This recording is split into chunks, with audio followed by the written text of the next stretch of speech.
What's on, ladies and gentlemen? My name's Ross, I like games, and today we need to take a look at some new Digimon promo cards. A little while ago I told you we were getting promo cards in the upcoming issue of Saikyo Jump, but the picture we had was garbage, and we had no way of knowing what they were or what they did.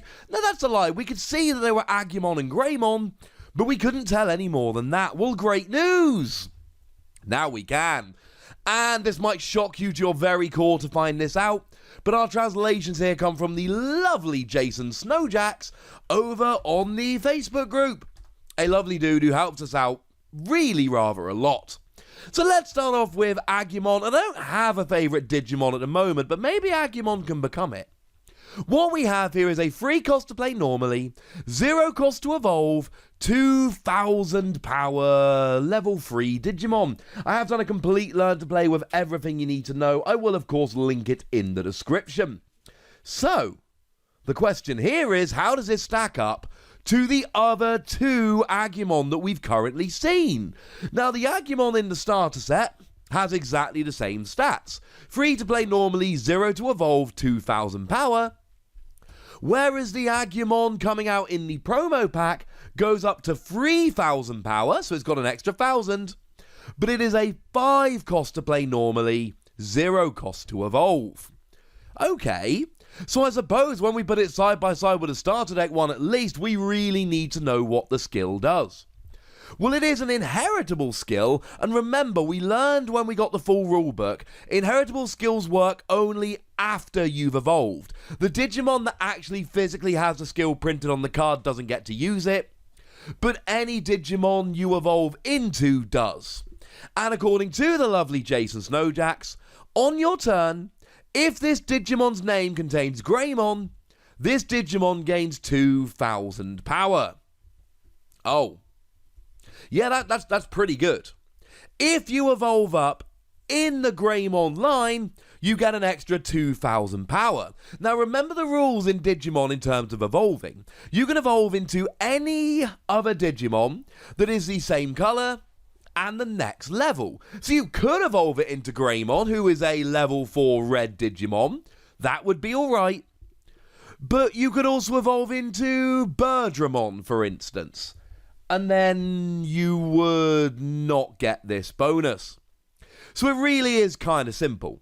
If you're going for the Greymon line, this is better. Now, as a point of comparison, the Agumon from the starter deck just gives you an extra 1000 DP, gives you an extra 1000 power.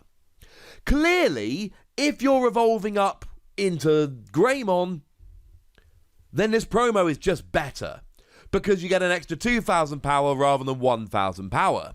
And clearly, if you're not evolving into Greymon, then the starter deck one is just better, because you get 1000 extra power as opposed to nothing. Now remember, you can go all the way up. We've got level 4 Greymon, level 5 Metal Greymon, and level 6 War Greymon. And there are other level 5s and 6s, etc.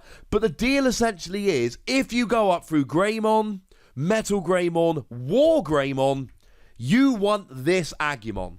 It really is as simple as that.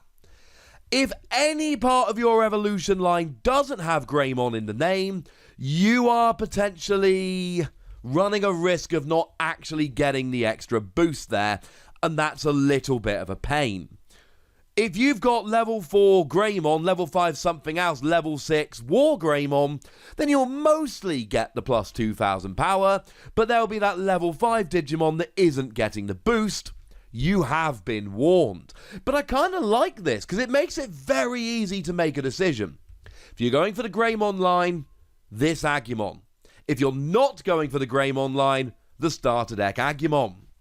Now, as for the promo pack Agumon, it doesn't have an inheritable skill, but as a playing it down on its own merit, not looking to evolve, it's quite good. The 3000 power is higher, and it's got a coming into play effect that destroys one of your opponent's Digimon with 3000 power or less. So clearly, that is a really good option in and of itself. It is a 5 cost, but when you got 3000 power and take out a Digimon when you come in, that kind of works. I'm very much alright with that. The thing is, if you're going to be evolving up, this is probably the weaker one of them because it's more expensive.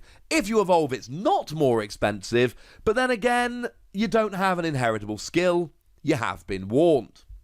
Now, as for the Greymon, we've only got one to which to compare it, but we do have one.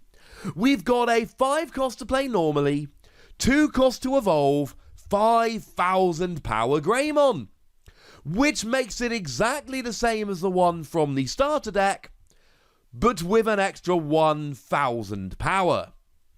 So just on pure stats alone, it is inarguably objectively better. However, it doesn't have an inheritable skill, it has a skill just on that Digimon. When this Digimon has Agumon in its evolution sources, security attack +1. So every time you would go and attack the security, all of a sudden you get to attack it again. Now, once you evolve up past Greymon, this becomes useless. But while you're Greymon, this is actually really good. Let's say you play these two promos together, and you take your Agumon and you evolve it into this dude, into this Greymon.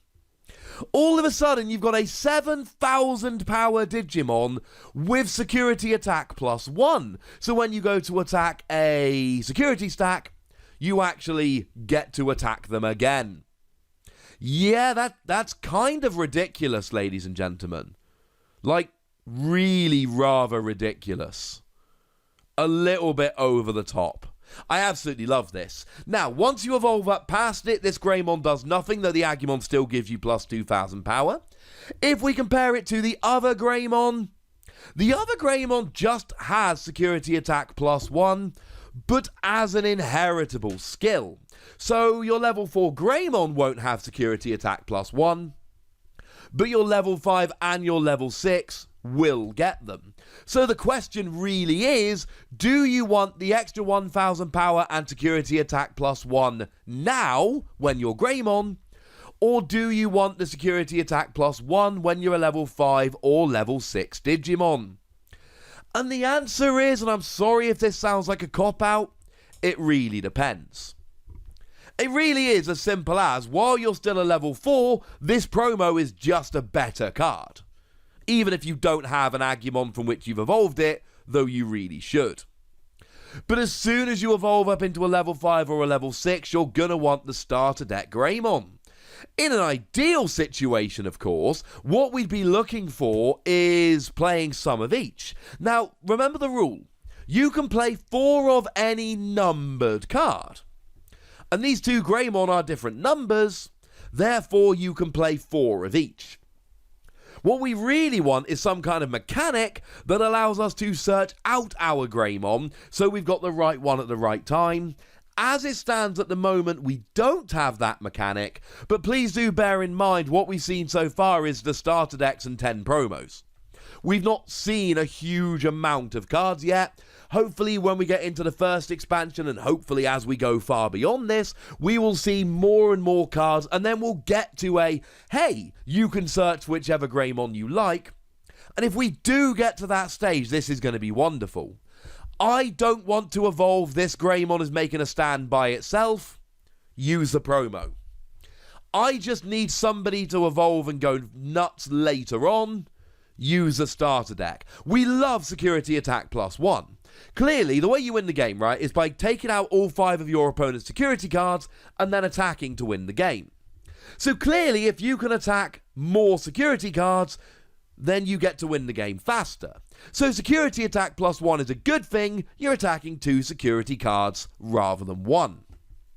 Although remember the rule, if you get destroyed attacking the first security card, it's a Digimon with more power than you, then you don't get to attack anymore, the attack finishes. So that really is where it comes down. It is far better in and of itself, but it is worse when we're using it as an evolution source. These are good promos, and we've seen enough from the game so far, and we've seen enough cards, we've got enough of a comparison. These are good promos. They are specific promos that a lot of people can do without. They fit specific niches, and in a lot of situations, they're not going to be the ones you want. But there are going to be certain builds where these are the perfect options, and for that, I think we've got to turn around and go, yes, these are pretty gosh darn good. But at this stage, I'd like to know what you think. So let me know in the comment section. Go nuts, be nice. And then make sure you like this video, subscribe to this channel, and follow me on Twitter at the Wossy, where we talk Digimon and Transformers and Final Fantasy and Keyforge and Pokemon and whatever card games take our fancy, really. But by far the most important thing, as always, do check out patreon.com/PTCGradio. Support the channel, bonus pods, all that good stuff. But by far the most important thing, as always, look after yourselves till next time, would ya? Thank you very much for watching. My name's Ross, and you've been watching Wossy Plays.